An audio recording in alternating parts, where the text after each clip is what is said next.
Hello, my name is Dakari, and I'm writing my letter to Elizabeth Eckford. Dear Elizabeth Eckford, hello, my name is Dakari and I attend a small Catholic school called Brooklyn Jesuit Prep. In school, we are currently learning about the Little Rock Nine. Our assignment was to pick one of you guys and write a letter to them. I chose you out of the others because you showed bravery when you were faced with an angry mob all by yourself. I wonder how nervous you were going against the mob. I'm usually nervous on my first day of school, so if I was in your shoes, I would probably start crying and be scared.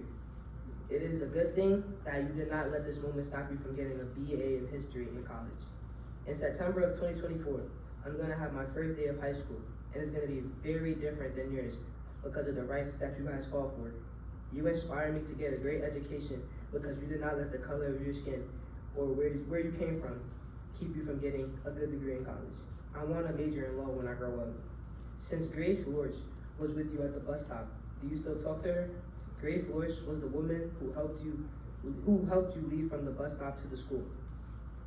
She could have gotten a lot of backlash for helping a black woman at this time, but she still did it for the kindness of her heart. You are a great role model to the black children trying to make a name for themselves and change the community. I really admire that, so thank you, from the choir and the I really do. I like how you stood up to the white students who were being racist to you by dumping chili on the boys' heads. I'm sorry you got expelled. It wasn't fair to you. You were just standing up for yourself. In those situations, I probably would have just kept my mouth shut. I used to go to a school where the majority of students there were white. Not many like me. Sometimes it was because I was black, and sometimes it was because I was a girl. You were both of those things, and I admire you for that. The white kids in my school used to call me racist names and say it was all a joke and that I should have just played along. But no, it wasn't a joke. It didn't feel like a joke. It was never a joke to begin with in the first place. They wanted to make me angry, so that I could give them some sort of reaction, but I didn't. When I told them to stop, some of them stopped. Did I like it? Of course not. I wanted all of them to stop. How would they feel if the situation was reversed?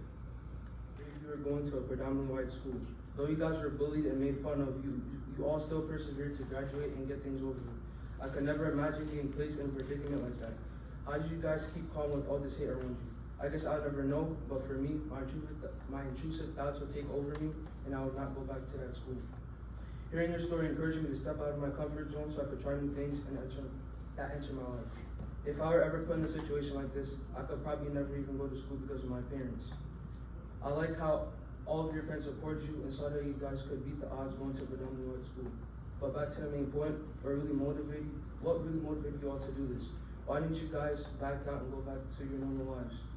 Did you all really think you would have made a difference, or did you just want to graduate? Next year, I'll be going to high school, just like you. I want to go to Xavier High School and succeed.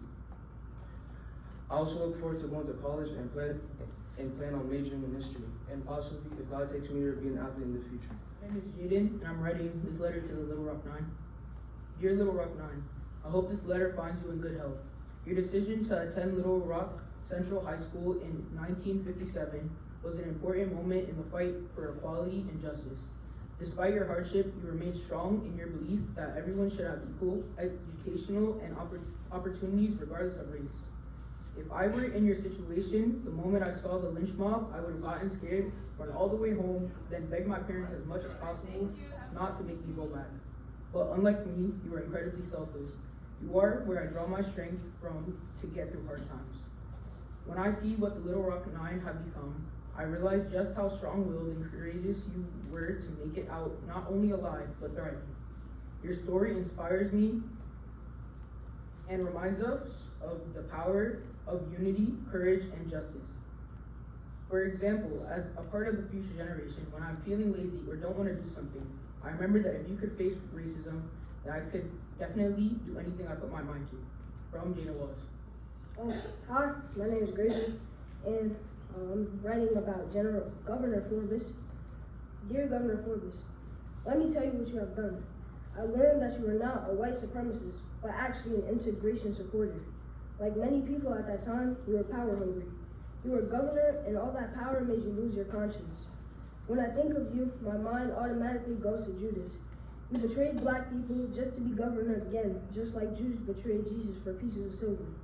You shut black kids out and put on this act to entertain white racist people. I wonder how you feel to know that you could have changed the world for the better, but you were selfish. But God does great things because a few days later, the president sent the army to protect the children. Even if you didn't want to do anything, God and the president did. From Grace and Valentine.